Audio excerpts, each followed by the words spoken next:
السلام علیکم ورحمۃ اللہ وبرکاتہ۔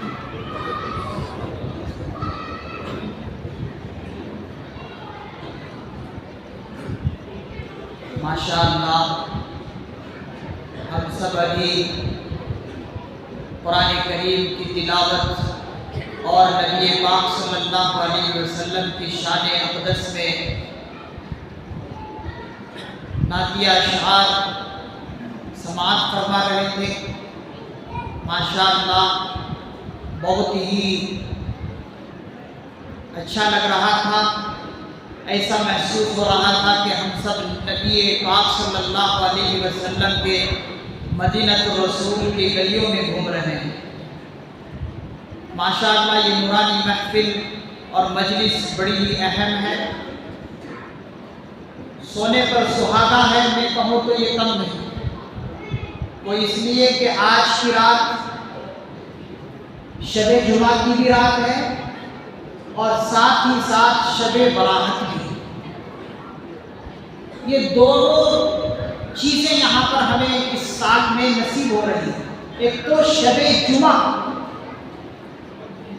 بڑی اہم ہوتی ہے، شب جمعہ جمعے کی رات۔ حضرت امام غزالی رحمۃ اللہ علیہ فرماتے ہیں کہ شب جمعہ ایسی عظیم رات ہے، ایسی عظیم رات ہے کہ اس کا مقام و مرتبہ شب قدر سے بھی کم نہیں ہے، شب قدر سے بھی یہ رات کم نہیں ہے۔ اس کے شروع حصے کو چمکدار پیشانی کہا ہے اور رات کے حصے کو سفید چمکیلی حصہ کہا ہے، اور یہ اس لیے بھی عظیم رات ہے کہ شب جمعہ ہی کے اندر حضور پاک صلی اللہ علیہ وسلم حضرت آمنہ طاہرہ کے شکم مبارک میں ٹھہرے تھے۔ شب جمعہ ہی تھا وہ کہ حضرت آمنہ رضی اللہ عنہا کے پیٹ میں جو ٹھہرے تھے وہ شب جمعہ ہی تھا، اور اللہ کے پیارے نبی صلی اللہ علیہ وسلم جب حضرت آمنہ کے پیٹ میں شب جمعہ میں ٹھہرے، پھر اس کے بعد اللہ کے پیارے نبی صلی اللہ علیہ وسلم دنیا میں مبعوث ہوئے تو ساری برکتیں دنیا اور آخرت کی لے کر آئے۔ اسی لیے اس رات کو امام غزالی رحمۃ اللہ علیہ نے شب قدر سے بھی زیادہ مقام اور مرتبہ دیا ہے، تو سونے پر سہاگا ہے۔ ماشاءاللہ شب جمعہ بھی ایک طرف ہے اور شب برات اور لیلۃ المبارکہ ایک طرف ہے، تو سونے پر سہاگا ہے۔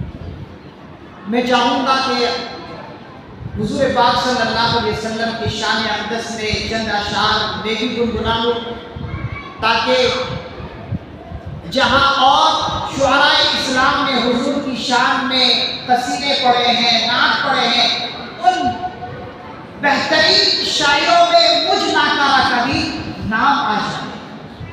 میں بھی چاہتا ہوں کہ کچھ اشعار آپ کو سناؤں۔ بہت سارے ساتھی جو ہے مجھ سے یہ مطالبہ کرتے ہیں کہ حضرت آپ جو ہے شب برات میں اور شب قدر میں کچھ نعت کے اشعار بھی گنگنائیں، کیونکہ ہمیں جو ہے بہت مزہ بھی آتا ہے، اور کیسے بھی نہ آئے اس لیے کہ حضور کی شان میں جو ہے نعتیں پڑھی جاتی ہیں۔ تو آپ حضرات توجہ کے ساتھ سماعت فرمائیں، آپ کا سننا بھی اور آپ کا بیٹھنا بھی ماں انشاءاللہ قابل مبارکباد ہے۔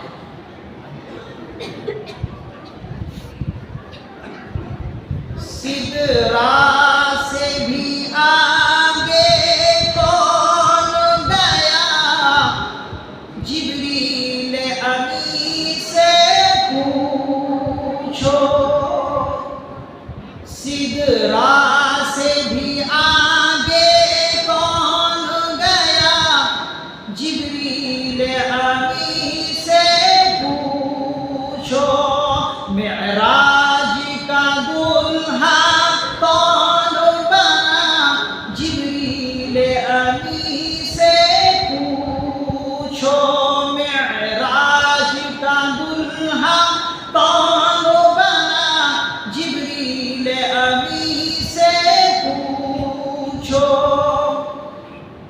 کیا ہے توقیر شاہ امم، کیا توقیر شاہ امم، کیا ہے توقیر شاہ امم، انسانوں سے ہو پائی نہ رقم، کیا فرش زمیں کیا عرش بری، کیا فرش زمیں کیا عرش بری، سب ہے ان کے زیر قدم، سلطان مدینہ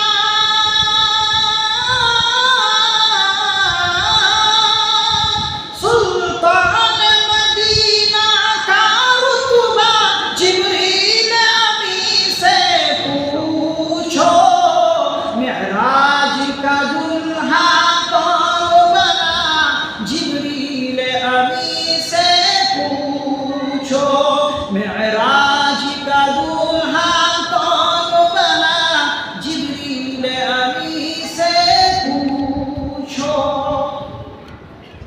ہے بحر راحت شاہدی، ہے بحر راحت شاہدی، شش پنج میں ہے جبریل علی۔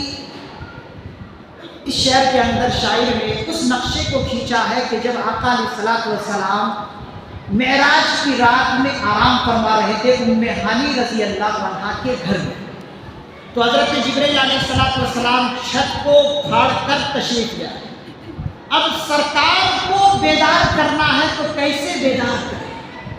کہیں سرکار کے بیدار کرنے میں جبرائیل سوچ رہے ہیں کہ بے ادبی نہ ہو جائے، شش پنج میں ہے، پریشان ہے کہ بیدار کرے تو کیسے کرے، ادب کیا ہو؟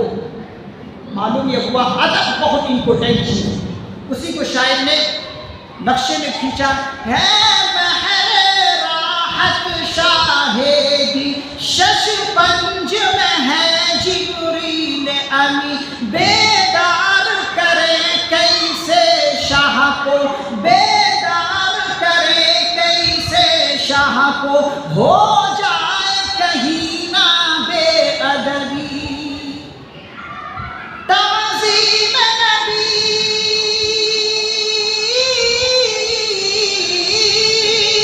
تعظیم نبی ہوتی ہے کیا، جبریل امی سے پوچھو، معراج کا دلہا کون بنا جبریل امی سے پوچھو۔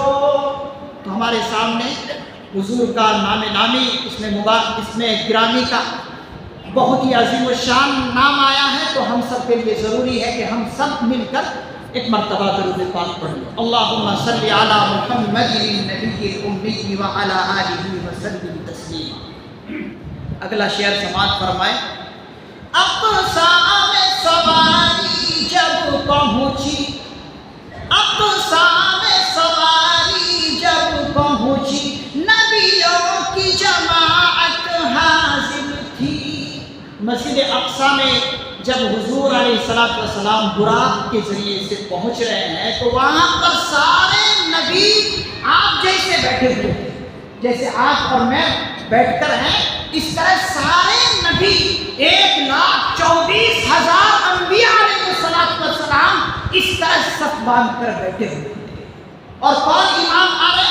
وہ امام الرسل خاتم الانبیاء آ رہے ہیں، اسی کے بارے میں شاعر نے نقشہ کھینچا۔ اقصی میں سواری جب پہنچی، نبیوں کی جماعت حاضر تھی، کرنے کو ادا رب کا سجدہ، کرنے کو ادا رب کا سجدہ، سب بستہ جماعت کھڑی ہوئی۔ کتنی عظیم الشان نقشہ کھینچا ہے اس نبی پاک صلی اللہ علیہ وسلم کا کہ سارے نبی اپنے امام الانبیاء کے لیے سب باندھ کر بیٹھے ہوئے ہیں۔ اقصی میں سواری جب پہنچی، نبیوں کی جماعت حاضر تھی، کرنے کو ادا رب کا سجدہ، سب بستہ جماعت کھڑی ہوئی۔ یہ شرف امامت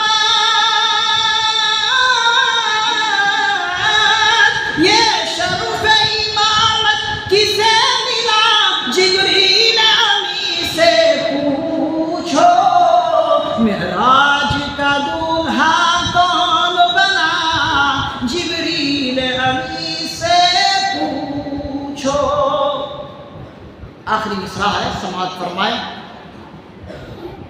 آخر پہنچے اس منزل پر جلتے ہیں جہاں جبریل کے پر۔ حضور علیہ السلام اب کہاں پہنچ رہے ہیں؟ سدرۃ المنتہا۔ اس سدرۃ المنتہا پر پہنچنے کے وقت جبریل اپنا ساتھ چھوڑ جا رہے ہیں۔ کیوں؟ وہاں پر کسی کا آنا محال ہے سوائے حضور علیہ السلام کے۔ جو بھی جاتے ہیں ان کے پر جل جاتے ہیں۔ جبریل کے کتنے پر ہیں، ان کے پر کے جلنے کا اندیشہ، اس لیے اب راستہ چھوڑ رہے ہیں۔ اب چلے جا رہے ہیں کون؟ حضور علیہ السلام اس منزل پر۔ آخر پہنچے اس منزل پر جلتے ہیں جہاں جبریل کے پر۔ جبریل رکے سرکار بڑے، جبریل رکے سرکار بڑے، پہنچے ہیں عرش اعظم پر۔ آخر پہنچے اس منزل پر جلتے ہیں جہاں جبریل کے پر۔ جبریل رکے سرکار بڑھے، پہنچے ہیں عرش اعظم پر۔ مہمان خدا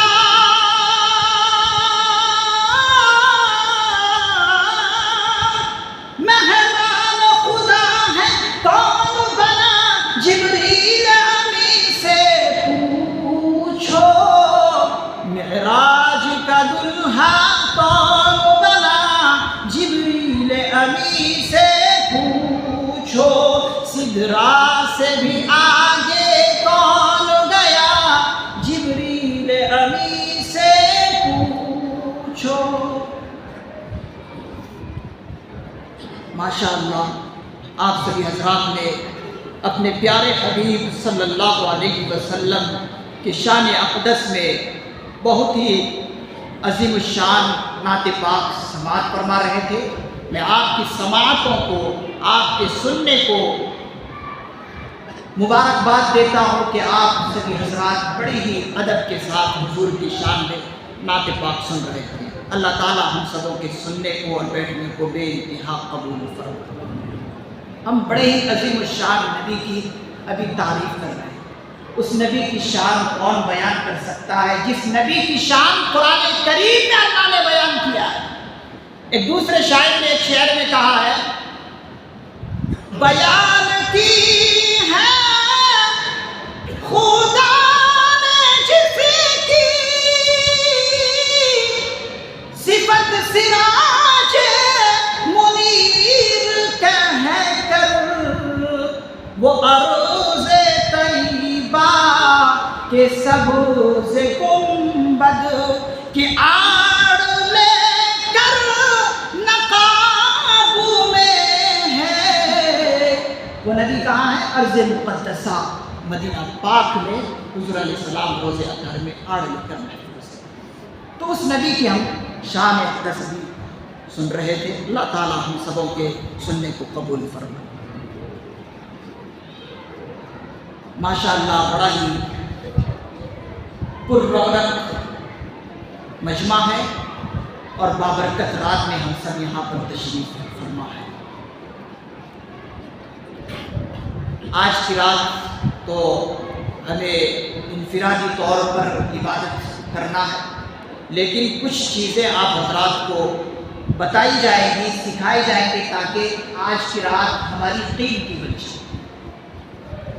بسم اللہ الرحمن الرحیم۔ الحمد للہ نحمده ونستعینه ونستغفره ونؤمن به ونتوکل علیہ ونعوذ باللہ من شرور انفسنا ومن سیئات اعمالنا، من یهده اللہ فلا مضل له ومن يضلله فلا هادي له، ونشهد أن لا إله إلا الله وحده لا شريك له، ونشهد أن سيدنا ونبينا ومولانا محمدا عبده ورسوله.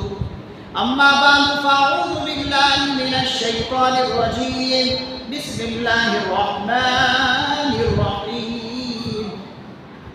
إنا أنزلناه في ليلة مباركة إنا كنا منذرين. مبصرين فيها يفرق كل أمر حكيم أمرا من عندنا إنا كنا مرسلين.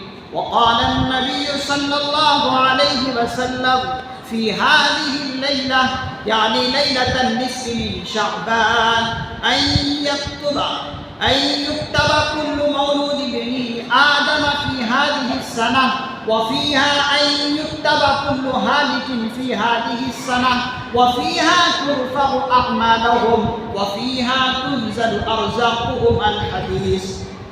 أو كما قال النبي صلى الله عليه وسلم رب اشرح لي صدري ويسر لي أمري واحلل عقدة من لساني يفقهوا قولي. اللهم صل على سيدنا محمد وعلى آل سيدنا محمد وبارك وسلم. کون مقبول ہے کون مردود ہے، کون مقبول ہے کون مردود ہے، بے خبر کیا خبر تجھ کو کیا کون ہے، کون مقبول ہے کون مردود ہے، بے خبر کیا خبر تجھ کو کیا کون ہے. جب تلیں گے عمل سب کے میزان پر، جب تلیں گے عمل سب کے میزان پر، تب کھلے گا کہ کھوٹا کھرا کون ہے. ایک ہی صف میں کھڑے ہو گئے محمود و ایاز، ایک ہی صف میں کھڑے ہو گئے محمود و ایاز. نہ کوئی بندہ رہا نہ کوئی بندہ نواز، بندہ و صاحب محتاج و غنی ایک ہوئے، بندہ و صاحب وہ محتاج و غنی ایک ہوئے، تیرے دربار میں پہنچے تو سبھی ایک ہوئے. بزرگان محترم، نوجوانان اسلام، عزیز دوستو اور ساتھیو، آج ہم اس وقت شعبان المعظم کی 15ویں تاریخ کی نسبت سے KGF کی جامع مسجد میں تشریف فرما ہوئے ہیں اور ایک عظیم مقصد کے تحت ہم یہاں پر جمع ہیں. اللہ تعالی ہم سبوں کی جمع ہونے کو قبول فرمائے اور اللہ تعالی آج کی ہمارے ٹوٹے پھوٹے عملوں کو بے انتہا قبول فرمائے. حاضرین گرامی، یہ جو رات ہے جسے شب برات کہتے ہیں، شب یہ فارسی کا لفظ ہے، براعت عربی کا لفظ ہے. شب کے معنی رات فارسی کا لفظ، براعت عربی کا لفظ ہے. اس کے معنی اللہ کے عذاب سے بری ہونا، نجات پانا. تو معنی کیا ہوئے؟ شب براعت، بری ہونے کی رات، مغفرت کی رات. اسی رات کو قرآن کریم نے لیلۃ المبارکہ کہا ہے. لیلۃ المبارکۃ انا کنا منذرین، سورہ دخان کی آیت مبارکہ ہے. اس آیت کریمہ کا ترجمہ میں آپ حضرات سماعت فرما لیں. اللہ رب العزت نے ارشاد فرمایا کہ بے شک ہم نے اس قرآن کریم کو اس بابرکت رات میں نازل کیا. انا انزلناہ فی لیلۃ مبارکہ، ہم نے اس قرآن کریم کو اس بابرکت رات میں نازل کیا ہے. بلا شبہ ہم آگاہ کرنے والے ہیں. انا منذرین، بلا شبہ ہم آگاہ کرنے والے ہیں یعنی ڈرانے والے ہیں. اور بے شک اسی رات میں ہر حکمت والا معاملہ ہمارے یہاں سے طے کیا جاتا ہے. فیہا یفرق کل امر حکیم، اسی رات میں ہر حکمت والا معاملہ ہمارے یہاں سے کیا ہوتا ہے؟ طے کیا جاتا ہے. بے شک ہم آپ کو پیغمبر بنانے والے، انا مرسلین، بے شک ہم آپ کو یعنی حضور علیہ السلام کو فرما رہے ہیں پیغمبر بنانے والے. یہ اس آیت کریمہ کا ترجمہ ہے. یہ جو ایک عظیم الشان رات ہے، اس عظیم الشان رات کے تعلق سے لوگوں کے اندر کچھ غلط فہمیاں ہیں. 3 طرح کے گروہ ہیں اس رات کے سلسلے میں. پہلا گروہ یہ ہے کہ وہ اس رات کی فضیلت کو بالکل جو ہے انکار کرتے ہیں کہ اس رات کی کوئی فضیلت نہیں۔ ایک گروہ وہ ہے اس رات کے تعلق سے جو کہتی ہے کہ اس رات کی کوئی فضیلت بالکل نہیں ہے، یہ پہلا گروہ ہے۔ ان کا یہ دعویٰ بالکل غلط ہے کہ اس رات کی کوئی فضیلت ہے ہی نہیں۔ دوسرا گروہ یہ ہے کہ اس رات کو تمام راتوں سے افضل مانتی ہے اور اسی رات کو عبادت کرنا لازم اور ضروری سمجھتی ہے۔ اب اس کے علاوہ حرام اور حلال کی کوئی ان کے یہاں تمیز نہیں ہے۔ تو یہ دوسرا گروہ ہے، یہ بھی حق پر نہیں ہے کہ اس رات ہی کو پورا اہمیت دیتے ہیں کہ یہی رات ہے، بس اسی رات میں عبادت کر دو، اب اس کے بعد کوئی عبادت کرنے کی ضرورت نہیں۔ اور تیسرا ایک گروہ ہے جو معتدل مزاج کا گروہ ہے، وہ یہ کہتی ہے کہ یہ رات ایسی ہے کہ عظیم الشان ضرور ہے، اس لیے کہ اس رات کے لیے بہت ساری حدیثیں نزول کی ہیں۔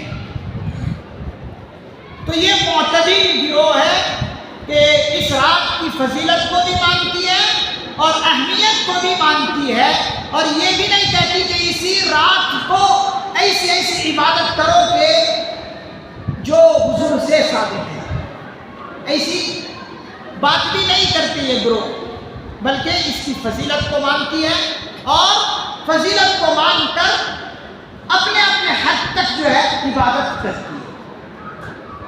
تو جو گروہ یہ کہتی ہے کہ اس رات کی کوئی فضیلت نہیں ہے، وہ غلط راہ پر ہے، اس لیے کہ حضور علیہ الصلوۃ والسلام کی جو حدیث میں نے پڑھی ہے، فی ہذہ اللیلہ یعنی لیلۃ النصف من شعبان ان یکتب کل مولود بنی آدم فی ہذہ السنہ وفیہا یکتب کل ہالک فی ہذہ السنہ وفیہا ترفع اعمالہم وفیہا تنزل ارزاقہم الحدیث۔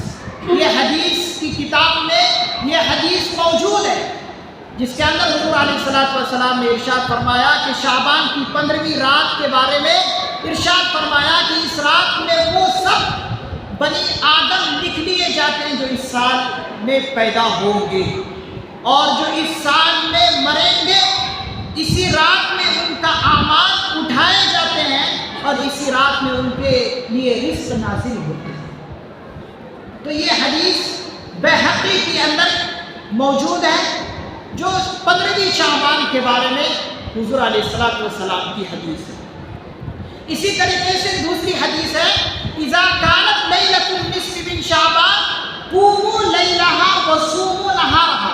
حضور علیہ الصلوۃ والسلام ارشاد فرماتے ہیں کہ جب تمہارے پاس شعبان المعظم کی 15ویں تاریخ آ جائے تو اس کے اندر کیا کرو، قوموا لیلہا، رات کے اندر کھڑے ہو کر عبادت کرو، وصوموا نہارہا، اور اس کے دن میں کیا کرو، وصوموا نہارہا، اس کے دن میں یعنی اگلے دن میں روزہ رکھو، یعنی کل کا جو کہ جمعے کا دن ہے اس میں روزہ رکھنا ہے۔ کیوں؟ اللہ تعالیٰ فرما رہے فَإِنَّ اللَّهَ تَعَالَى يَنزِلُ فِيهَا لِغُرُوبِ الشَّمْسِ إِلَى السَّمَاءِ الدُّنْيَا۔ حضور علیہ السلام ارشاد فرما رہے ہیں کہ اللہ تعالیٰ اس عظیم شان رات کے اندر نزول فرماتے ہیں۔ اللہ تعالیٰ کی رحمتیں بندوں کی طرف نازل ہوتی ہے، اللہ تعالیٰ متوجہ ہوتے ہیں الی السماء الدنیا، آسمان دنیا پر، یعنی 7 آسمان ہیں تو فرسٹ آسمان پر اللہ تعالیٰ آ جاتے ہیں۔ اللہ کی رحمتیں متوجہ ہوتی ہیں کس کی طرف؟ اللہ کی بندوں کی طرف، اور اللہ تعالیٰ کیا فرماتے ہیں، فَقُولُوا فَيَقُولُ عَلَىٰ مِن مُسْتَغْفِرٍ فَأَغْفِرَ لَهُ۔ اللہ تعالیٰ ارشاد فرماتے ہیں کہ ہے کوئی بندہ جو آج کی رات میں مجھ سے مغفرت مانگے میں اس کو مغفرت کروں، آج کی رات میں کوئی مجھ سے بخشش چاہے میں اس کو بخش دوں، آج کی رات میں کوئی مصیبت سے بچنا چاہے، حادثات سے بچنا چاہے اور مجھ سے مانگے میں اسے حادثات مصیبتوں سے بچا دو۔ آگے فرما رہے حضور علیہ السلام الا مسترزق فارزقنا، کہ ہے کوئی بندہ کہ جو اللہ سے آج رزق مانگے اور اللہ تعالیٰ فرما رہا ہے کہ میں اس کو رزق عطا کروں۔ کب تک یہ اللہ کا اعلان ہوگا؟ الا مبتلا فوعافیہ الا کذا حتی یطلع الفجر، کہ یہ اعلان صبح صادق سے پہلے تک ہوتا رہتا ہے۔ یہ کون فرما رہے ہیں؟ میں نہیں، آپ نہیں، بلکہ وہ ذات فرما رہے ہیں کہ جس کے وجہ سے یہ دنیا بسائی گئی ہے۔ وہ ذات حضور علیہ السلام کی ذات ہے۔ وہ فرما رہے ہیں کہ اللہ کا یہ اعلان صبح صادق سے پہلے ہوتا رہتا ہے۔ تو اب بتائیے ہماری بات سچی ہے یا حضور علیہ السلام کی بات سچی ہے؟ یقیناً حضور علیہ السلام کی بات سچی ہے۔ تو اس رات میں ہمیں جو ہے زیادہ سے زیادہ عبادت کرنی ہے، اور اس رات کو اپنی عبادت اللہ کو قبول بھی کرانا ہے۔ دیکھیے قابلیت الگ چیز ہے، صلاحیت الگ چیز ہے، قبولیت الگ چیز ہے۔ صلاحیت ایک شخص کے اندر بہت ہے لیکن قبولیت نہیں ہے۔ شیطان کے اندر عبادت کرنے کی کتنی صلاحیت تھی، کوئی ایسی جگہ نہیں ہے جس جگہ پر اس نے سجدہ نہیں کیا لیکن قبولیت نہیں ہوئی۔ اللہ کے یہاں وہ مقبول نہیں بنا بلکہ مردود ہوا۔ کیوں؟ تکبر کرنے کی وجہ سے۔ تو صلاحیت کتنی، اتنی صلاحیت کہ فرشتوں کا وہ استاذ کہلانے والا بنا۔ پہلے کب؟ جب تک اللہ کے سامنے تکبر نہیں کیا تھا تو وہ فرشتوں کا بھی استاذ بنا پھر رہا تھا۔ صلاحیت اتنی ٹوٹ کر تھی لیکن قبولیت اللہ کے یہاں اس کی نہیں ہوئی۔ کیوں؟ اس نے تکبر کیا۔ اللہ نے کہا آدم کو سجدہ کرو تو اس نے سجدہ نہیں کیا، اس لیے وہ مردود بنا۔ تو صلاحیت الگ چیز ہے، قبولیت الگ چیز ہے۔ تو اپنے آپ کو ہمیں اللہ کے یہاں آج قبول کرانا ہے۔ جو بھی ہم آج ٹوٹے پھوٹے عمل کریں گے اللہ سے درخواست کریں گے کہ اللہ ہماری ٹوٹے پھوٹے ان عملوں کو اپنے فضل سے قبول فرما۔ اللہ جب عدل پر آ جائے تو مسلمانوں سنو، اگر عدل پر آ جائے تو کوئی انسان بچ نہیں سکتا۔ اگر اللہ انصاف کرنے پر آ جائے تو کوئی بچ نہیں سکتا۔ حضور علیہ السلام کی حدیث ہے من نوقش فی الحساب فقد عذب، جس شخص سے بھی حساب لیا گیا وہ عذاب میں مبتلا کیا جائے گا۔ اس لیے کہ کون اللہ کو حساب دینے والا ہوگا؟ ہم تو پورے دن کا کیا حساب دیں گے، ایک گھنٹے کا بھی اللہ کو ہم حساب نہیں دے سکتے۔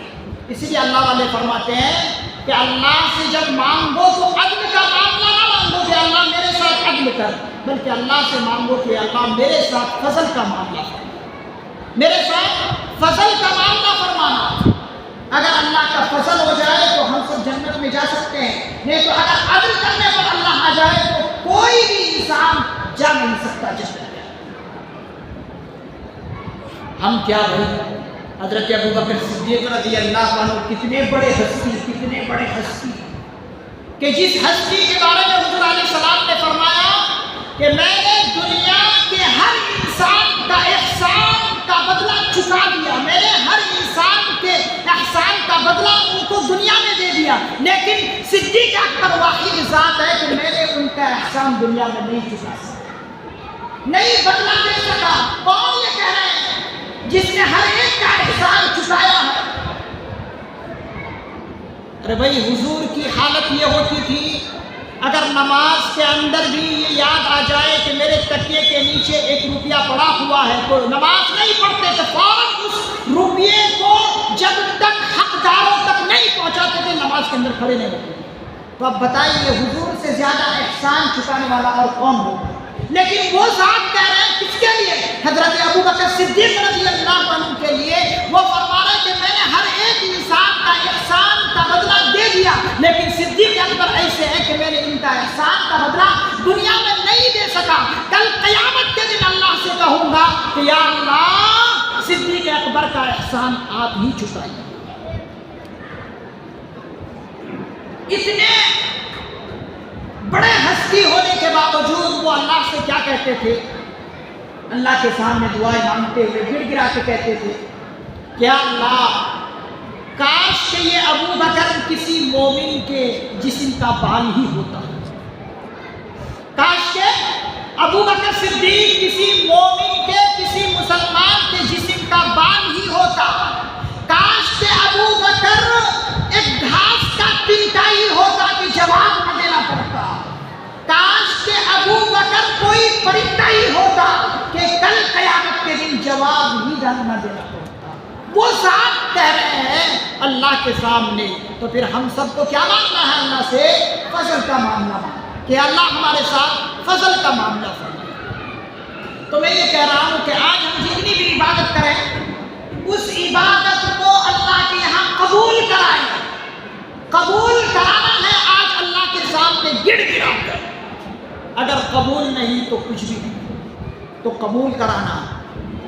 قبولیت بہت بڑی چیز ہے۔ ہمارے اندر ایک کوتاہی یہ ہے کہ ہم عبادت جب کر لیتے ہیں تو ہم عبادت پر فریفتہ ہو جاتے ہیں، خوش ہو جاتے ہیں کہ آج میں نے بڑی بڑی عبادتیں انجام دی، یہ کر لیا، خوش ہو جاتے ہیں، فریفتہ ہو جاتے ہیں۔ نہیں عزیزان گرامی، ہمیں عبادت پر فریفتہ نہیں ہونا ہے، خوش نہیں ہونا ہے، بلکہ عبادت کو قبول کرانا ہے اللہ کے سامنے رو رو کر۔ اس لیے کہ آج ہماری عبادتیں بھی ایسی ہے، اللہ معاف فرمائے، ہم جب نماز میں ہوتے ہیں تو نماز کے اندر ہوتے ہوئے گلی بازاروں کے کوچوں میں ہم گھومتے پھرتے ہوتے ہیں، یہ ہماری عبادتوں کی آج حالت ہے۔ تو عبادتیں ہم سے جو بھی ہو آج کی رات اسے قبول بھی کرانا۔ قبولیت بہت بڑی چیز ہے، اللہ تعالیٰ کے یہاں قبولیت کی دعا ہر وقت کرنی چاہیے۔ قبولیت اگر ہو گئی تو پھر بیڑا پار ہمارا، اگر قبولیت نہیں ہوئی تو پھر ہم جو ہے کدھر کے بھی نہیں رہیں گے۔ اسی لیے شاعر نے کہا نا، کون مقبول ہے کون مردود ہے، بے خبر کیا خبر تجھ کو کیا کون ہے، جب کھلیں گے عمل سب کے میزان پر تب کھلے گا کہ کھاٹا کھڑا کون ہے، کھوٹا کھڑا کون ہے۔ تو بہت سارے لوگ کمزور اور ضعیف ہوں گے، تو ان کمزور اور ضعیف لوگوں کو دیکھ کر ہمیں جو ہے یہ نہیں کہنا ہے کہ اس کی آج عبادت کیا قبول ہوگی، یہ تو ہر دن جو ہے شراب پیتا رہا، ماں باپ کو ستاتا رہا، اس کی آج عبادت کیا قبول ہوگی۔ نہیں، ایسا کسی کے بارے میں سوچنا ہی نہیں ہے، بس اپنے بارے میں سوچنا ہے۔ تو جو بھی ہم عبادت کریں اللہ کے یہاں آج قبول کرانا ہے۔ قبولیت بہت بڑی چیز ہے، اس پر ایک چھوٹا سا آپ واقعہ سماعت کر لیں۔ حضرت شیخ الحدیث مولانا محمد زکریا رحمۃ اللہ علیہ نے اپنی کتاب کے اندر ایک چشم کشا واقعہ لکھا ہے۔ اس واقعے کو سن کر آپ عبرت اور درس لیں، سبق لیں۔ عظیم الشان اور بڑا ہی عجیب و غریب واقعہ۔ شیخ عبداللہ اندلسی، یہ ایک بہت بڑے اللہ والے گزرے، یہ بہت بڑے اللہ والے گزرے ہیں، اور یہ شیخ ہیں حضرت علامہ شبلی رحمۃ اللہ علیہ۔ علامہ شبلی رحمۃ اللہ علیہ بہت بڑے اللہ والے گزرے، ان کے شیخ ہیں عبداللہ اندلسی رحمۃ اللہ علیہ۔ یہ شیخ عبداللہ اندلسی ایک مرتبہ یہودیوں کے یا عیسائیوں کے بستی سے گزر رہے تھے، ایک عیسائیوں کے بستی سے گزر رہے تھے۔ گزرتے گزرتے اس عبداللہ اندلسی نے عیسائیوں کا صلیب دیکھا۔ صلیب جانتے ہیں آپ؟ صلیب، اس صلیب کو دیکھا تو صلیب کو دیکھ کر شیخ عبداللہ اندلسی نے کہا کہ یہ لوگ بھی بڑے کم عقل کے لوگ ہیں کہ اللہ کی اتنی نشانیاں دیکھ کر بھی اللہ کے ساتھ شریک ٹھہراتے ہیں۔ نعوذ باللہ، حضرت عیسیٰ علیہ السلام کو خدا کے ساتھ شریک ٹھہراتے، کیا یہ لوگ ہیں؟ اس جملے پر اللہ نے ان کی پکڑ فرمائی، اور پکڑ اس حد تک فرمائی اللہ نے ان کو کہا کہ اے عبداللہ اندلسی، تمہیں اپنے ہدایت پر رہنے پر بڑا ناز ہے، تم ان لوگوں کو اتنا کمزور سمجھ بیٹھے کہ یہ لوگ کے بارے میں تم نے کہہ دیا کہ یہ لوگ بے عقل ہیں، کہ اللہ کے ساتھ شریک ٹھہرا رہے ہیں، بڑے بے عقل لوگ تم نے ان کے بارے میں کہہ دیا۔ تو اے عبداللہ اندلسی، تمہیں اپنی ہدایت پر رہنے پر ناز اور فخر ہے، یہ تمہارا کمال نہیں ہے ہدایت پر رہنا، یہ ہمارا کمال ہے کہ ہم نے تمہیں ہدایت پر رکھا۔ اس بات پر حضرت شیخ عبداللہ کی پکڑ ہوئی، اور اس حد تک پکڑ ہوئی کہ حضرت شیخ الحدیث رحمۃ اللہ علیہ نے لکھا کہ سارا علم اللہ نے ان کے سینے سے نکال دیا۔ کس کے شیخ ہیں؟ علامہ شبلی رحمۃ اللہ علیہ کے شیخ ہیں وہ۔ سارا علم ان کے سینے سے نکل گیا، اور اس حد تک اللہ کی پکڑ ہوئی کہ وہ شیخ عبداللہ اندلسی عیسائیوں کے سور چرانے لگے، عیسائیوں کے جو سور تھے ان کو چرانے لگ گئے۔ ایک زمانے کے بعد اس کے بعد انہوں نے اپنے مریدوں سے کہا کہ اب جو تم جو میرے پاس بیٹھے ہو، میرے سینے سے سارا علم نکل گیا ہے، اب تم جو ہے اپنے گھروں کو چلے جاؤ، میں اللہ کی پکڑ میں آ گیا ہوں، اب میرے پاس تمہیں دینے کے لیے کچھ نہیں۔ کون؟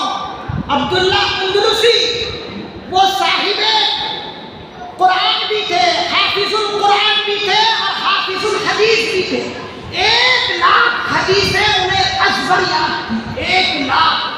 حافظ الحدیث اسے کہتے ہیں جسے بیک وقت 1,00,000 حدیثیں یاد، اسے حافظ الحدیث کہتے ہیں۔ تو سارا علم ان کے سینے سے نکل گیا، اور اپنے مریدوں کو کہہ دیا کہ اب تم جو ہے یہاں سے چلے جاؤ، میرے پاس کچھ نہیں۔ علامہ شبلی رحمۃ اللہ علیہ جو ہے 1 سال کے بعد انہی کے پاس یا انہی کے علاقے میں آئے جس علاقے میں یہ واقعہ پیش آیا۔ تو علامہ شبلی رحمۃ اللہ علیہ نے عیسائیوں سے پوچھا کہ میرے شیخ کہاں؟ تو وہاں کے لوگوں نے کہا کہ جاؤ دیکھو عیسائیوں کے فلاں جنگل میں جو ہے وہ سور چرا رہے ہیں، وہاں جاؤ۔ علامہ شبلی رحمۃ اللہ علیہ وہاں گئے، جا کر دیکھا اپنے شیخ وقت کو، جو پہلے ان کے شیخ تھے ان کو دیکھا کہ یہی شیروانی، یہی امامہ، یہی ایک عصا، جس عصا کو لے کر اس منبر پر کھڑے ہو کر قال اللہ اور قال الرسول کی حدیثیں پڑھا کرتے تھے، اپنے شیخ کو دیکھ رہے کہ اس جنگل میں سور چرا رہے ہیں، اسی عصا کو لے کر، اسی شیروانی اور جبے کے ساتھ اور اسی امامہ کے ساتھ۔ آنکھیں پھٹی کی پھٹی رہ گئی علامہ شبلی رحمۃ اللہ علیہ کی، یہ کیا ماجرا؟ ڈرتے ڈرتے اپنے شیخ کے قریب پہنچے اور اپنے شیخ عبداللہ اندلسی سے کہنے لگے، اے شیخ، آپ تو حافظ الحدیث تھے، آپ حافظ قرآن تھے، کیا آپ کو قرآن کریم کی کوئی آیت مبارکہ یاد ہے آج؟ انہوں نے کہا کہ مجھے کوئی آیت یاد نہیں، حافظ القرآن، مجھے کوئی آیت یاد نہیں۔ پھر انہوں نے کہا ذرا زور دے کر دیکھیے کوئی آیت آپ کو یاد ہو۔ تو عبداللہ اندلسی نے اپنے دماغ پر زور دے کر صرف ایک آیت ان کو یاد رکھی، اور وہ آیت یہ تھی، وَمَن يُهِنِ اللَّهُ فَمَا لَهُ مِن مُكْرِمٍ۔ صرف ایک چھوٹی سی آیت ہے، وَمَن يُهِنِ اللَّهُ فَمَا لَهُ مِن مُكْرِمٍ۔ ترجمہ ہے کہ اللہ جسے ذلیل کرے اسے کوئی عزت دینے والا نہیں۔ وَمَن يُهِنِ اللَّهُ فَمَا لَهُ مِن مُكْرِمٍ، اللہ جسے ذلیل اور رسوا کرے اسے کوئی عزت دینے والا نہیں۔ یہ آیت صرف یاد نہیں۔ اس کے بعد علامہ شبلی رحمۃ اللہ علیہ نے پھر ان سے کہا کہ آپ حافظ الحدیث سے 1,00,000 حدیثوں تو آپ نے ازمر یاد رکھا تھا، کیا کوئی آپ کو حدیث یاد ہے؟ انہوں نے کہا مجھے کوئی حدیث نہیں یاد۔ پھر انہوں نے اپنے دماغ پر زور دیا تو ایک حدیث یاد نکلی۔ وہ حدیث کیا تھی؟ وہ حدیث تھی من بدل دینہ فاقتلوہ، من بدل دینہ فاقتلوہ۔ اس کا ترجمہ ہے جو اپنے دین کو بدل دے اسے قتل کر ڈالو۔ صرف یہ حدیث یاد رکھیے، جو اپنے دین کو بدل دے اسے قتل کر ڈالو۔ یہ حدیث سنتے ہی علامہ شبلی رحمۃ اللہ علیہ رو پڑے، آنکھوں سے آنسو جاری ہو گئے۔ جب علامہ شبلی رحمۃ اللہ علیہ پر آنکھوں کے آنسو شیخ عبداللہ اندلسی نے دیکھا تو شیخ عبداللہ اندلسی نے بھی اپنے دل ہی دل میں خیال رکھا اور خیال کیا اللہ کے بارے میں کہ یا اللہ، میں نے تو آپ کے بارے میں کبھی سوچا نہیں تھا کہ آپ مجھے اس حد تک پہنچا لیں گے، کہ آپ مجھے صبح چلا لیں گے۔ میں کبھی یہ خیال ہی نہیں کیا تھا۔ یہ دل ہی دل میں خیال کرنے لگے اور اللہ تعالیٰ کا کرنا یہ ہوا، اللہ کی رحمت جوش آئی کہ انہوں نے اللہ کے بارے میں ایک اچھا تصور کیا کہ اللہ نے تو کبھی سوچا نہیں تھا کہ اس حد تک میں پہنچ جاؤں گا۔ یہ اچھا ایک تصور کیا، اس تصور کو اللہ نے قبول کیا اور اللہ کی رحمت جوش میں آئی اور اللہ تعالیٰ نے پھر دوبارہ پورا علم ان کو عطا فرمایا اور پھر ایک بڑے شیخ طریقت پر۔ تو یہاں کہنے کا مقصد یہ ہے کہ دیکھیے قابلیت کتنی کہ حافظ الحدیث، لیکن تھوڑا سا اپنے آپ پر عجب، اپنے آپ کے اندر خود پسندی کہ میں اچھا ہوں، اس کی یہاں پکڑ ہوئی اور اللہ نے اس حد تک پکڑا کہ صبح چرانے لگ گئے، پھر ندامت کے آنسو بہائے، اللہ کے سامنے گڑ گرائے، پھر اللہ نے ان کو شیخ طریقت بنا دیا۔ تو کبھی بھی اپنے عبادت پر عجب اور فریفتہ نہ ہو، خوش نہ ہو کہ میں نے آج تو اتنی اللہ کی عبادت کر لی، آج مجھ سے راضی ہو گئے۔ نہیں، گڑ گرانا ہے، اللہ کے سامنے دعا کرنا ہے، اللہ سے مانگنا ہے۔ اللہ تعالیٰ تو ہر رات میں عبادت کے دروازے کھولے تھے، لیکن آج خصوصی طور پر اللہ کا دروازہ کھلا ہوا ہے۔ مغرب کی نماز، مغرب کی اذان ہوتے ہی اللہ کی رحمت جوش مار رہی ہے، اللہ کا دریا بہہ رہا ہے۔ آج اللہ کی رحمت کے دریا سے جو ہے ہمیں کچھ لینا ہے اور اپنی معافی بھی کرانا ہے اور اللہ سے اپنی مغفرت بھی کرانا ہے۔ تو حاضرین گرامی، یہ دنیا بہت مختصر سی زندگی ہے، اس دنیا سے دھوکہ نہ کھائیں۔ یہ دنیا بڑی عجیب ہے، جس نے اس دنیا سے دھوکہ کھایا وہ کدھر کا بھی نہیں ہوا، نہ وہ ادھر کا رہا نہ ادھر کا رہا۔ اس دنیا سے ہمیں دھوکہ نہیں کھانا ہے۔ اس دنیا کو اللہ کے پیارے نبی صلی اللہ علیہ وسلم نے فرمایا کہ یہ کھیل تماشے کی زندگی ہے۔ وَمَا هَذِهِ الْحَيَاةُ الدُّنْيَا إِلَّا لَهْوٌ وَلَعِبٌ۔ یہ دنیاوی زندگی کھیل تماشا ہے۔ اللہ نے اس دنیاوی زندگی کو کھیل تماشے سے تشبیہ دی ہے۔ کھیل اور تماشا وہ اس طرح ہے کہ جب انسان کھیل اور تماشا دیکھ لیتا ہے تو پھر جو ہے جیسے ہی کھیل تماشا ختم ہوا، اس کے بعد انسان کو افسوس ہوتا ہے کہ کیا میں نے اس کے اندر اپنے آپ کو لگا کر وقت ضائع کیا۔ آپ کوئی سا بھی کھیل اور تماشا دیکھے ہوں گے، جب تک وہ کھیل چلتا ہے بہت اچھا لگتا ہے، جیسے ہی کھیل ختم اس کے بعد آپ کو خود یہ احساس ہوتا ہے کہ بیکار میں نے اپنا وقت یہاں پر ضائع کیا، کچھ اور کر لیتا تو اچھا ہوتا۔ یہ دنیاوی زندگی بھی ایسے ہی ہے، کھیل تماشا ہے۔ تو کھیل تماشے کی طرح اس دنیا کی زندگی کو نہیں گزارنا ہے، بلکہ اللہ کے احکام کے مطابق، حضور صلی اللہ علیہ وسلم کے احکام کے مطابق گزارنا ہے، تبھی جو ہے کارگر۔ یہ دنیا بڑی دھوکے باز ہے۔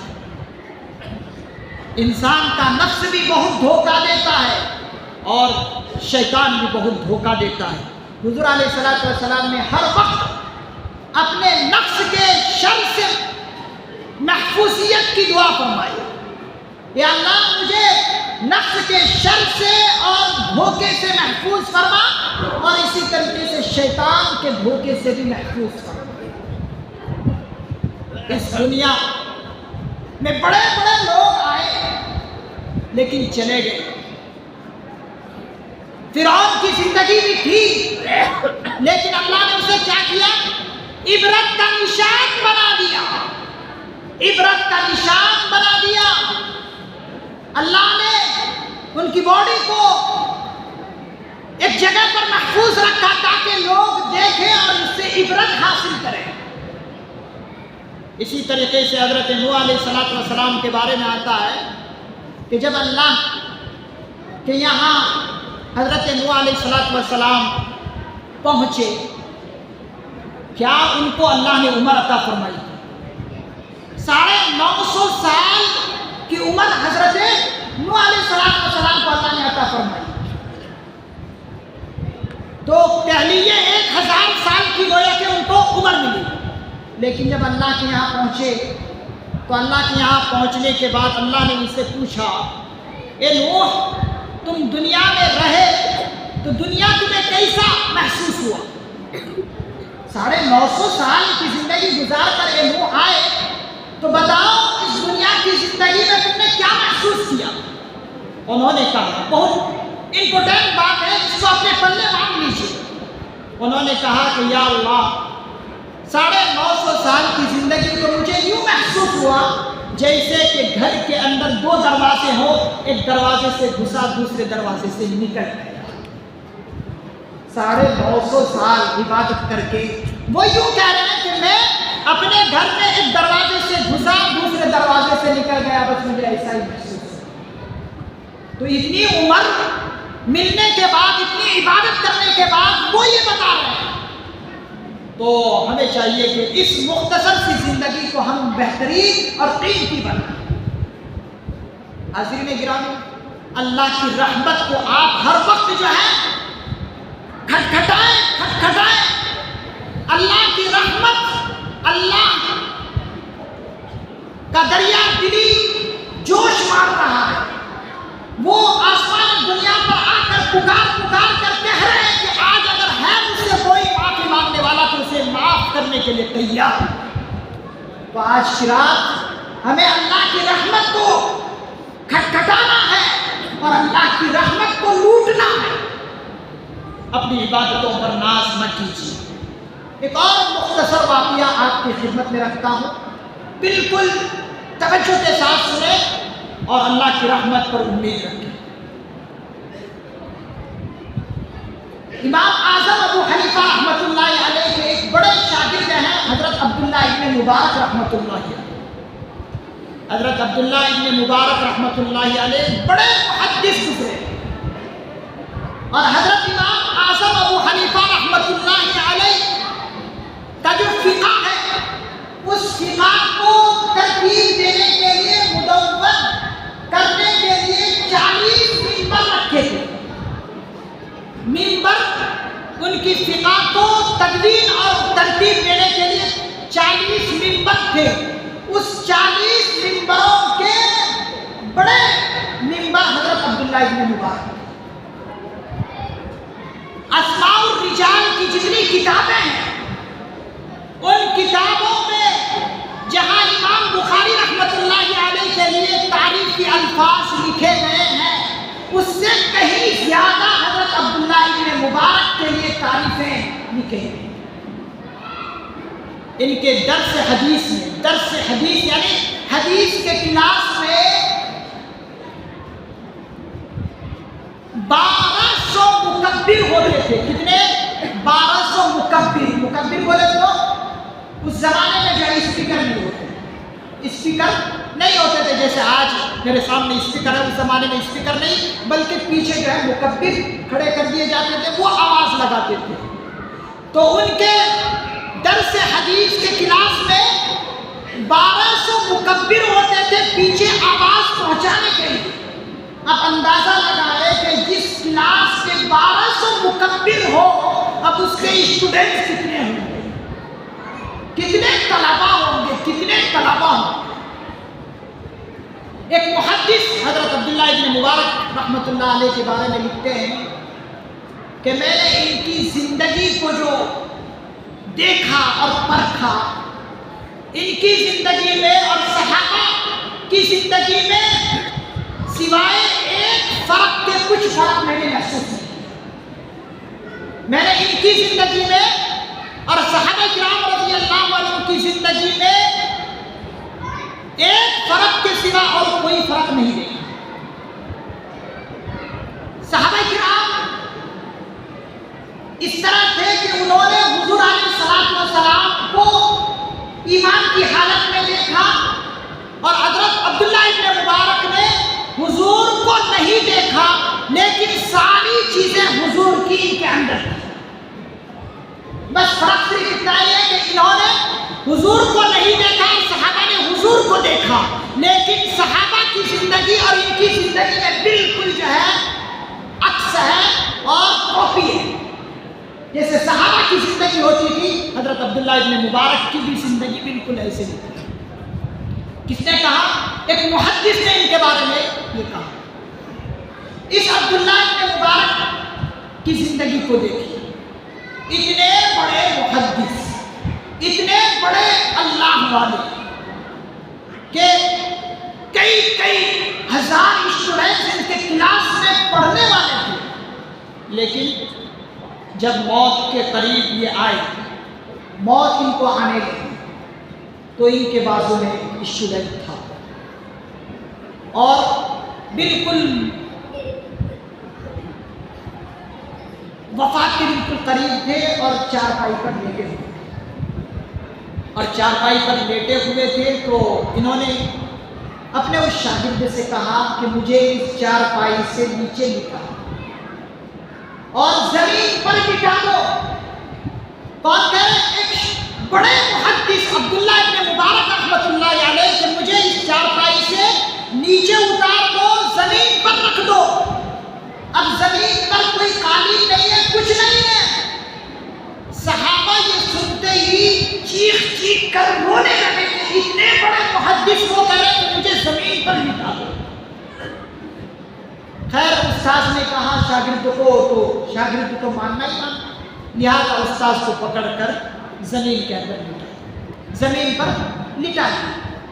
لٹانے کے بعد عبداللہ ابن مبارک رحمۃ اللہ علیہ اللہ کے سامنے کیا کر رہے ہیں؟ گڑ گڑا کر دیکھیے، اپنے چہرے کو زمین پر رگڑ رہے ہیں، چارپائی سے نیچے آ کر زمین پر چہرے کو مل رہے ہیں، اور داڑھی مبارک کو زمین پر رگڑ رہے ہیں، اور اللہ تعالیٰ سے کہہ رہے ہیں کہ اللہ عبداللہ ابن مبارک کے بڑھاپے پر رحم کھا، عبداللہ ابن مبارک کے بڑھاپے پر رحم کھا۔ اتنے بڑے اللہ والے، نہ انہوں نے اللہ کے سامنے یہ کہا کہ یا اللہ میرے درس حدیث کے ذریعے لاکھوں انسانوں کی زندگیاں میں نے بدل دی، یہ نہیں کہا یا اللہ میرے وعظ و نصیحت کی وجہ سے لاکھوں لوگ مسلمان ہوئے، لاکھوں کی زندگیاں بدل گئی، یہ کچھ نہیں کہا، بلکہ کیا کہہ رہے کہ یا اللہ آپ کو اپنی رحم کا واسطہ، آپ کو اپنی رحمانیت کا واسطہ یا اللہ مجھ پر رحم کھائے۔ اتنے بڑے متقی، اتنے بڑے اللہ کے پیارے جب یہ اللہ کے سامنے گڑ گڑا کر کہہ رہے ہیں، تو پھر ہمیں اپنی عبادت پر ناز کرنے کا کیا حق ہے؟ ہم جتنی بھی اللہ کی عبادت کر لیں، اللہ کی شان کے پردوں کے نیچے ہی رہیں۔ تو حاضر میں گرامی، اللہ کے سامنے گڑ گڑا کر دعائیں کیجیے، روئے دھوئے۔ آج بے شمار فیصلے ہمارے اور آپ کے لیے ہونے جا رہے ہیں۔ اسی حدیث کے اندر فرمایا اَيُّكْتَبَ كُلُّ مَوْلُودٍ بنی آدم فی هذه السنہ، کہ بنی آدم اس سال میں آنے والے ہیں ان کا بھی فیصلہ لکھ لیا جاتا ہے، اور اسی طریقے سے کون مرنے والے ہیں ان کے بارے میں بھی اسی سال فیصلہ ہونے والا ہے، آج ہی کی رات فیصلہ ہونے والا ہے، اور کیا کیا رزق انسان کو ملنے والا ہے اس کا بھی فیصلہ آج ہی ہونے والا ہے۔ ایسے تو ساری چیزیں لوح محفوظ میں اللہ تعالیٰ لکھ دیے ہیں، کب؟ انسان کے پیدا کرنے سے پہلے، بلکہ اس دنیا کو پیدا کرنے سے پہلے ہی اللہ نے لوح محفوظ میں ہم سبوں کے لیے ہر چیز لکھ چکے ہیں کہ کون انسان کتنا جیے گا، کون انسان کب تک جیے گا، کتنا رزق ملے گا، کون سے وقت میں کون سا حادثہ پیش آئے گا، کون سے وقت میں اور کس وقت میں اس کی تجارت گھاٹے میں رہے گی، نقصان میں رہے گی، کب کیا ہوگا، ساری چیزیں تو لوح محفوظ میں لکھے ہوئے ہیں، لیکن تب بھی جو ہے وہ چیزیں آج کی رات فرشتوں کو اللہ تعالیٰ حوالے کر دیتے ہیں کہ لو یہ آج تمہارے لیے ڈیوٹی ہے۔ تو ہمیں جو ہے آج اپنے لیے اچھے سے اچھے فیصلہ کرنا، اگر کہیں پر حادثہ ہمارے لکھا ہے، مقدر میں ہے، تو آج اللہ سے کہہ سکتے ہیں کہ یا اللہ میری تقدیر میں اگر کہیں پر حادثہ لکھا ہوا ہے تو یا اللہ اس حادثے سے مجھے بچا لیجیے۔ آپ کی دعائیں آج آپ کی تقدیر بدلنے والی ہے۔ میں کیوں کہہ رہا ہوں یہ بات؟ وہ اس لیے کہہ رہا ہوں کہ آج کا یہ مجمع بہت اہم ہے، اس لیے کہ اس مجمع میں ایسے لوگ بھی ہیں کہ جو ڈیلی تلاوت قرآن کریم کرتے ہیں، اس مجمع میں وہ لوگ بھی ہیں جو ڈیلی تہجد کی نماز پڑھتے ہیں، اس مجمع میں وہ لوگ بھی ہیں کہ کئی سالوں سے ان کو شب قدر مل رہی ہے، اس مجمع میں وہ آدمی بھی ہیں کہ جو اللہ کے بہت مخصوص ہیں۔ حاضرین گرامی، پانچوں انگلیاں ایک طرح کی نہیں ہے، ایک طرح کی نہیں ہے، کوئی بڑی ہے کوئی چھوٹی ہے، کوئی بڑی ہے کوئی چھوٹی ہے۔ اسی طریقے سے آج کی اس مجمع میں بڑے اللہ کے مخصوص بندے بھی ہیں، اسی لیے آج اس مخصوص مجمع میں دعا جو ہوگی انشاءاللہ اس مخصوص بندے کی وجہ سے ہمارے ٹوٹے پھوٹے عمل بھی قبول ہونے والے ہیں، اس لیے کہ حدیث پاک میں آتا ہے جہاں پر 40 آدمی جمع ہو جائے وہاں پر کوئی اللہ کا ولی ضرور ہوگا، جہاں پر 40 آدمی جمع ہو جائے وہاں پر اللہ کا کوئی ولی، اللہ کا کوئی دوست ضرور ہوتا ہے، اور اس کی وجہ سے دعا ہوتی ہے۔ تو حاضرین گرامی، آج جو ہے ہم رو رو کر گڑ گڑا کر اللہ کے سامنے دعائیں کریں، جو گناہ ہم سے ہوئے ہیں ان گناہوں سے آج سچی پکی توبہ کر لیں، اور کسی کے بارے میں آپ کے دل میں کینہ کپٹ ہے تو اسے معاف کر دیں۔ کینہ کپٹ دل میں رکھنے والے کی دعا آج قبول نہیں ہوتی۔ کینہ کسے کہتے ہیں؟ کینہ کہتے ہیں آپ کو کسی نے کسی وقت پر پریشان کیا، آپ نے اس وقت ان سے بدلہ نہیں لے پائے، اور آپ دل ہی دل میں یہ سوچ رہے ہیں کہ اس بیٹے کو سبق سکھا تو کسی کو ضرور سکھائے گا۔ یہی کینہ، یہی کینہ ہے، اسی کو دوسرا نام بغض بھی کہتے ہیں۔ تو کینہ کپٹ اپنے دل سے نکال دیجیے اور سچی پکی اللہ کے سامنے دعا کیجیے، گڑ گڑا کر دعا کیجیے، انشاءاللہ آج کی دعا رائے گا نہیں جائے گی۔ ایسے تو آج کی رات عبادت کی ہے، کوئی مخصوص عبادت آج کی رات میں نہیں ہے، کچھ لوگوں نے مخصوص عبادتیں مخصوص کر لی ہے، وہ ہے نہیں۔ آپ سے جو ہو سکتا ہے کیجیے، آپ کا دل تلاوت قرآن کریم میں لگ رہا تلاوت قرآن کریم کیجیے، آپ کا دل دعا میں لگ رہا دعا کیجیے، آپ کا دل تسبیح میں لگ رہا تسبیح کیجیے، آپ کا دل نماز میں لگ رہا نماز پڑھیے۔ کوئی مخصوص عبادت آج کی رات میں نہیں ہے، آپ کوئی سی بھی عبادت کر سکتے ہیں، لیکن ہاں ایک عبادت ہے جسے صلاۃ التسبیح کہتے ہیں۔ یہ نماز 4 رکعت والی نماز ہے، اس کے بارے میں حضور علیہ السلام نے اپنے چچا سے فرمایا تھا کہ میرے چچا عباس رضی اللہ عنہ، یہ نماز بڑی اہم ہے، 10 قسم کے گناہ اس نماز کے ذریعے معاف ہوتے ہیں۔ فرمایا حضور نے ان سے کہ اگر میرے چچا سال میں ایک مرتبہ ہو سکے تو اس کو پڑھنا، اگر ہر روز اگر ہو سکے تو ہر روز اس نماز کو پڑھنا، اگر ہر روز نہ ہو سکے تو ہفتے میں ایک مرتبہ پڑھ لینا، اگر ہفتے میں بھی نہ ہو سکے تو مہینے میں ایک مرتبہ پڑھ لینا، اگر مہینے میں بھی نہ پڑھ سکو تو سال میں ایک مرتبہ پڑھ لینا، اگر سال میں بھی ایک مرتبہ نہ پڑھ سکو تو پوری زندگی میں ایک مرتبہ اس نماز کو پڑھ ہی لینا۔ اسے کہتے ہیں صلاۃ التسبیح۔ صلاۃ التسبیح بڑی آسان نماز ہے، آپ پڑھ سکتے ہیں، کوئی مشکل نہیں ہے۔ آپ صرف نفل نیت کریں کہ میں صلاۃ التسبیح 4 رکعت نماز نفل والی پڑھ رہا ہوں، کس کے لیے؟ اللہ کی رضا کے لیے، اس طرح نیت کریں۔ اور اس کے لیے کوئی وقت بھی نہیں ہے کہ آپ 12 بجے کے بعد ہی پڑھیں گے تو یہ نماز ادا ہوگی۔ مغرب سے شروع ہے، اب مغرب سے لے کر اب بھی پڑھ سکتے ہیں اور طلوع فجر سے کسی بھی وقت پڑھ سکتے ہیں۔ اس کا طریقہ کیا ہے؟ سمپل ہے، آپ اسے یاد رکھیں۔ آپ اسی نیت کے ساتھ 4 رکعت کے لیے نیت باندھے، اللہ اکبر کہہ کر ہاتھ باندھے، آپ جو ہے ثنا پڑھیں۔ ثنا پڑھنے کے بعد 15 مرتبہ سبحان اللہ والحمدللہ ولا الہ الا اللہ واللہ اکبر پڑھ لیجیے۔ کتنی مرتبہ؟ یہ تسبیح 15 مرتبہ پڑھ لیجیے ثنا کے بعد۔ اس کے بعد آپ اعوذ باللہ پڑھیے، بسم اللہ پڑھیے، اس کے بعد کوئی سورہ پڑھیے، سورہ فاتحہ پڑھیے، سورہ ملا لیجیے۔ اس کے بعد آپ 10 مرتبہ پھر پڑھیے، 10 مرتبہ پڑھیے۔ کتنی بار ہو؟ پہلے 15 بار، اس کے بعد 10 بار، 25۔ اس کے بعد آپ رکوع میں چلے جائیں، رکوع میں تسبیح پڑھنے کے بعد یہ تسبیح پھر 10 مرتبہ پڑھیے۔ کتنی بار ہو گئی؟ 35۔ اس کے بعد آپ رکوع کے لیے کھڑے ہو جائیں، کھڑے ہونے کے بعد پھر یہ 10 مرتبہ تسبیح پڑھیے۔ کتنے بار ہو؟ اس کے بعد آپ سجدے میں چلے جائیں، سجدے کی تسبیح پڑھنے کے بعد پھر 10 مرتبہ پڑھیے۔ کتنی بار ہو؟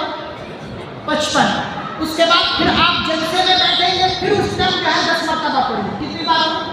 65۔ پھر اس کے بعد آپ دوسرے سجدے کے لیے جائیں، تسبیح پڑھنے کے بعد پھر یہی تسبیح پڑھ لیجیے 10 بار۔ کتنے ہو گئے؟ 75 مرتبہ ہو گئی یہ تسبیح۔ ہر نماز میں 75 مرتبہ اور چاروں رکعت میں 300 مرتبہ یہ تسبیح ہوگی۔ بڑی آسان ہے، بہت آسان ہے۔ اس نماز کو آپ ضرور پڑھیں۔ اللہ تعالیٰ سے دعا ہے کہ اللہ تعالیٰ مجھے بھی اور آپ حضرات کو بھی اور پوری امت مسلمہ کو بھی آج جو ہم عبادت کرنے والے ہیں اس عبادت کو اللہ تعالیٰ بے انتہا قبول فرمائے اور اس عبادت کا ثمرہ اور اس کا نتیجہ اللہ تعالیٰ ہماری زندگیوں میں بھی دکھائے اور اللہ تعالیٰ آخرت میں بھی ہمارے لیے ذخیرہ نجات بنائے۔ اللہ تعالیٰ سے دعا اللہ تعالیٰ ہمارے بیٹھنے کو سننے کو قبول فرمائے انشاءاللہ۔ وآخر دعوانا الحمدللہ۔